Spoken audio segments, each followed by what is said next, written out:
بسم اللہ الحمدللہ الصلاۃ والسلام علی نبی محمد صلی اللہ علیہ وآلہ وسلم رب اشرح لی صدری ویسر لی امری واحلل عقدۃ من لسانی یفقہوا قولی اما بعد۔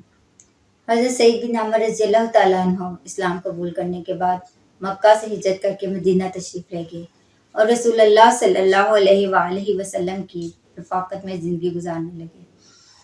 حضرت سعید بن عمر رضی اللہ تعالیٰ عنہ نے خیبر اور اس کے بعد کے تمام غزوات میں شرکت کی۔ آپ نے رسول اللہ صلی اللہ علیہ وآلہ وسلم کی وفات کے بعد حضرت ابوبکر صدیق رضی اللہ تعالیٰ عنہ اور حضرت عمر رضی اللہ تعالیٰ عنہ کے ہاتھوں برہنہ شمشیر بن کر زندگی گزاری۔ حضرت عمر رضی اللہ تعالیٰ عنہ نے جناب سعید رضی اللہ تعالیٰ عنہ کو اپنی نصرت و تائید کی دعوت دی اور فرمایا کہ ہم تمہیں صوبہ حمص کا گورنر مقرر کرتے ہیں۔ تو اس کے جواب میں جناب سعید بن عمر رضی اللہ تعالیٰ عنہ نے کہا، اے عمر رضی اللہ تعالیٰ عنہ، اللہ کا واسطہ ہے مجھے اس آزمائش میں نہ ڈالیے۔ اس پر حضرت عمر رضی اللہ تعالیٰ عنہ خفا ہو کر فرمایا، بڑے افسوس کی بات ہے، تم خلافت کا بوجھ تنہا میری گردن پر ڈال کر خود اس سے الگ ہونے کی کوشش کر رہے ہو۔ میں تمہیں چھوڑوں گا نہیں، اور انہیں علاقۂ حمص کا گورنر مقرر کر دیا اور فرمایا کیوں نہ تمہارے لیے کچھ معاوضہ طے کر دیا جائے۔ اس کے جواب میں جناب سعید بن عمر رضی اللہ تعالیٰ عنہ نے کہا کہ میں معاوضہ لے کر کیا کروں گا، جو بیت المال سے مجھے جو کچھ ملتا ہے وہ میری ضروریات سے زیادہ ہے۔ یہ کہہ کر آپ حامس کی طرف چل دیے۔ کچھ عرصے بعد اہلیان حامس میں سے چند قابل اعتماد افراد کا وقت حضرت امیر المومنین حضرت عمر رضی اللہ تعالیٰ عنہ کی خدمت میں حاضر ہوا۔ حضرت عمر رضی اللہ تعالیٰ عنہ نے انہیں حکم دیا کہ مجھے ان افراد کے نام لکھ کر دو جو تم میں مفلس اور نادار ہیں، تاکہ میں ان کی مالی مدد کر سکوں۔ وفد نے آپ کی خدمت میں ایک دستاویز پیش کی۔ آپ کیا دیکھتے ہیں کہ اس میں حضرت سعید بن عمر رضی اللہ تعالیٰ عنہ کا نام درج ہے۔ آپ نے پوچھا، یہ سعید بن عمر کون ہے؟ وفد نے جواب دیا، جناب یہ ہمارے گورنر ہیں۔ حضرت امیر المومنین حضرت عمر رضی اللہ تعالیٰ عنہ نے کہا، کیا تمہارا گورنر مفلس ہے؟ وفد نے جواب دیا، خدا کی قسم کئی کئی دن تک ان کے چولہے میں آگ نہیں جلتی۔ یہ سننا تھا کہ حضرت عمر رضی اللہ تعالیٰ عنہ کے آنسو نکل پڑے اور اتنا روئے کہ آپ کی داڑھی مبارک آنسوں سے تر ہو گئی، اور پھر اٹھے اور ایک تھیلی میں 1000 دینار بھر کر دیے اور فرمایا، اس سے میرا سلام کہنا اور کہنا کہ یہ تھیلی تمہارے لیے ہے تاکہ تم اس سے اپنی ضروریات کو پورا کر سکو۔ یہ وقت حضرت سعید بن عمر رضی اللہ تعالیٰ عنہ کی خدمت میں حاضر ہوا اور یہ تھیلی دی۔ آپ نے دیکھا کہ اس تھیلی میں دینار ہیں۔ آپ نے اس کو اپنے سے دور ہٹایا اور بس یہ کہنے لگے، اِنَّ لِلَّهِ وَإِنَّا إِلَيْهِ راجعون۔ آپ کی یہ کیفیت دیکھ کر آپ کی بیوی گھبرا گئی اور پوچھا، میرے سر کے تاج کیا سانحہ رونما ہو گیا؟ کیا امیر المومنین وفات پا گئے؟ آپ نے جواب دیا، نہیں، اس سے بھی بڑی بات۔ تو آپ نے کہا، کیا مسلمانوں کو کسی معرکہ میں کوئی صدمہ پہنچا ہے؟ آپ نے کہا، نہیں، اس سے بھی بڑی بات۔ پھر کیا بات ہے جس سے آپ اتنا گھبرا گئے ہیں؟ آپ نے عرض کی کہ میرے گھر دنیا دار آئی ہے جو میری آخرت برباد کر دے گی، میرے گھر فتنہ ابھر آیا ہے۔ تو آپ کی بیوی نے کہا کہ آپ اس سے اپنا گلو خلاصی کرا لیں۔ تو جناب سعید بن عمر رضی اللہ تعالیٰ عنہ نے کہا، کیا تم اس میں میری مدد کرو گی؟ آپ کی بیوی نے جواب دیا، جی ہاں، کیوں نہیں۔ تو پھر آپ نے یہ دینار مختلف تھیلیوں میں بھر کر غریب مسلمانوں میں تقسیم۔ اس واقعے کو زیادہ عرصہ نہ ہوا تھا کہ حضرت عمر رضی اللہ تعالیٰ عنہ نے دیار شام کا سفر کیا۔ جب آپ علاقہ حامس میں تشریف لائے تو یہاں کے لوگ آپ کو سلام کرنے کی غرض سے حاضر ہوئے۔ آپ نے ان سے دریافت فرمایا کہ تم نے اپنے امیر کو کیسے پایا ہے؟ تو لوگوں نے شکایت کے لیے زبان کھولی اور 4 ایسی باتیں کہیں جو ایک سے بڑھ کر تھیں۔ حضرت عمر رضی اللہ تعالیٰ عنہ فرماتے ہیں، میں نے انہیں اور ان کے امیر کو ایک ساتھ طلب فرمایا اور اللہ تعالیٰ سے دعا کی کہ اے اللہ، سعید رضی اللہ تعالیٰ عنہ کے بارے میں میرے گمان کو غلط نہ ہونے دینا۔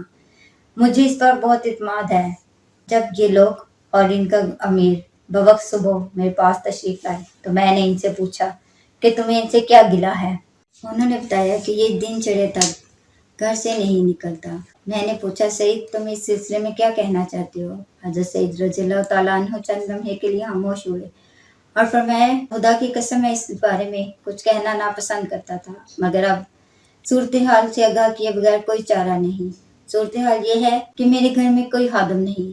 میں صبح سویرے اٹھتا ہوں اور اپنے اہل خانہ کے لیے آٹا گوندتا ہوں، پھر تھوڑی دیر انتظار کرتا ہوں تاکہ اس میں خمیر پیدا ہو جائے، اور پھر میں ان کے لیے روٹی پکاتا ہوں اور پھر وضو کر کے لوگوں کی خدمت کے لیے نکل کھڑا ہوتا۔ حضرت عمر رضی اللہ تعالیٰ عنہ فرماتے ہیں کہ میں نے ان سے پوچھا کہ تمہیں ان کے خلاف اور کیا شکایت ہے، تو انہوں نے کہا کہ یہ رات کے وقت کسی کی نہیں سنتے۔ تو حضرت سعید رضی اللہ تعالیٰ عنہ نے اس کے جواب میں کہا، باخدا میں اس کے عمر کے بارے میں بتانا ناپسند کرتا ہوں، مختصر یہ کہ میں نے دن ان کی خدمت کے لیے وقف کر رکھا ہے اور رات اللہ تعالیٰ کی عبادت کے لیے۔ پھر حضرت عمر رضی اللہ تعالیٰ عنہ نے پوچھا کوئی اور شکایت، تو انہوں نے کہا کہ یہ مہینے میں ایک دفعہ غفلت برتتے ہیں۔ میں نے پوچھا ایسا کیوں؟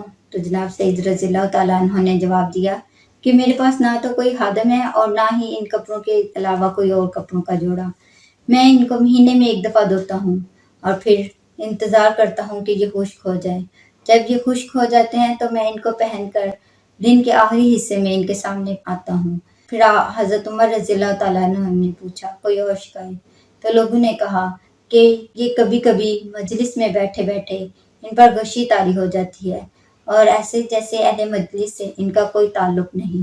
میں نے پوچھا کہ سید یہ کیا بات ہے؟ تو جناب سعید رضی اللہ تعالیٰ عنہ نے جواب دیا کہ میں نے حضرت حبیب ندی رضی اللہ تعالیٰ عنہ کی شہادت کا منظر اپنی آنکھوں سے دیکھا ہے۔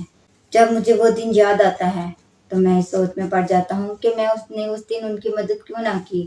ڈرتا ہوں کہ اگر اللہ تعالیٰ نے میرے اس جرم کو معاف نہ کیا تو اس کے بعد میرے اوپر غشی طاری ہو جاتی ہے۔ یہ سنا تو حضرت عمر رضی اللہ تعالیٰ عنہ فرماتے ہیں اللہ کا شکر ہے کہ اس نے حضرت سعید رضی اللہ تعالیٰ عنہ کے بارے میں میرے حسن ظن کو غلط ثابت نہ کیا۔ اس کے بعد حضرت سعید بن عامر رضی اللہ تعالیٰ عنہ کی خدمت میں حضرت عمر رضی اللہ تعالیٰ عنہ نے 1000 دینار بھیجے اور فرمایا کہ ان سے اپنی ضروریات کو پورا کر لینا۔ جب یہ دینار آپ کی بیوی نے دیکھے تو فرمایا کہ جائیں جا کر بازار سے کچھ ضروریات کی اشیاء خرید لائیں اور گھر کے کام کاج کے لیے ایک خادم کو رکھ لیں۔ تو جناب سعید بن عامر رضی اللہ تعالیٰ عنہ نے اپنی بیوی کو فرمایا کہ میں کیوں نہ تمہیں کس سے بھی اچھی چیز بتاؤں؟ بیوی نے کہا بھلا وہ کیا ہے؟ تو آپ نے فرمایا کہ کیوں نہ ہم اللہ تعالیٰ کو قرض حسنہ دے دیں۔ آپ کی بیوی نے فرمایا آپ نے بالکل بجا ارشاد فرمایا ہے، اللہ تعالیٰ آپ کو جزائے خیر دے۔ آپ نے اسی مجلس میں دینار کو مختلف تھیلیوں میں بھر دیا اور اپنے اہل خانہ میں سے ایک شخص کو حکم دیا کہ جاؤ یہ فلاں کی بیوی، فلاں یتیم بچوں اور فلاں مساکین خاندان کو اور فلاں غریبوں میں تقسیم کراؤ۔ اللہ تعالیٰ نے حضرت سعید بن عامر رضی اللہ تعالیٰ عنہ کو سند رضا سے نوازا۔ آپ ان لوگوں میں سے تھے جو اپنی ذات پر دوسروں کو ترجیح دیتے تھے چاہے آپ خود گھاٹے میں رہیں۔ وآخر دعوانا ان الحمد للہ۔